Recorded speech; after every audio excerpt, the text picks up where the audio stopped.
ಮತ್ತು ಈಗಾಗಲೇ B J ಪಿಯಿಂದ ಸಾಕಷ್ಟು ಟೀಕೆ ಆಗಿದೆ ಶಿವಸೇನೆ ಮೇಲೆ, ಇದು ಹಪ್ತ ವಸೂಲಿ ಮಾಡೋ ಗ್ಯಾಂಗ್ ಅಂತೇಳಿ.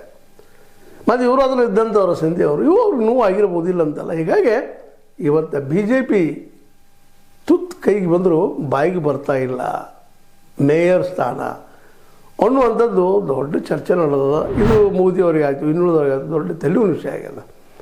ಹೀಗಾಗಿ ಇವತ್ತು ದೇವರು ನಮಗೆ ಅನುಕೂಲ ಮಾಡ್ಯಾರ, ನಾವು ಗದ್ದಿಗೆ ಏರ್ಬೋದು, ಮೇಯರ್ ನಮ್ಮವ್ರು ಆಗ್ತಾರೆ, ಅಧಿಕಾರ ನಾವು ಹಿಡಿತೀವಿ, ನಾವು ಬಿಡುವುದಿಲ್ಲ ಅನ್ನುವಂಥ ಮಾತುಗಳು ನಮ್ಮ ಉದ್ಧವ್ ಠಾಕ್ರೆಯಿಂದ ಬಂದಿದ್ದನ್ನು ಗಮನಿಸಿದಾಗ ಶಿಂದೆ ಅವರು ಮರಳಿ ಶಿವಸೇನೆಗೆ ಬರ್ತಾರೆ.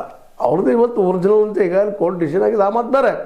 ಆದರೆ ಶಿಂದೆ ಅವರ ಈ ವಿಚಾರ ಅವ್ರಿಗೆ ಸರಿ ಇದ್ದರೂ ಸಹಿತ ನಮ್ಮ ಉದ್ಧವ್ ಠಾಕ್ರೆ ಮತ್ತು ರಾಜ್ ಠಾಕ್ರೆ ಅವರು ಇಬ್ಬರು ಬಾಳಾಸಾಹೇಬ್ ಠಾಕ್ರೆ ಸ್ಥಾಪಿತ ಶಿವಸೇನೆ ಬಂಟರು, ಮತ್ತು ಅವ್ರ ಕೈಲೇ ಕೊಟ್ಟು ಹೋಗಿದ್ರು. ಅವ್ರು ಬಾಳಾಸಾಹೇಬ್ ಠಾಕ್ರೆ ಅವರು ಶಿವಸೇನೆ ಇವ್ರ ಕೈ ಕೊಟ್ಟಿದ್ರು.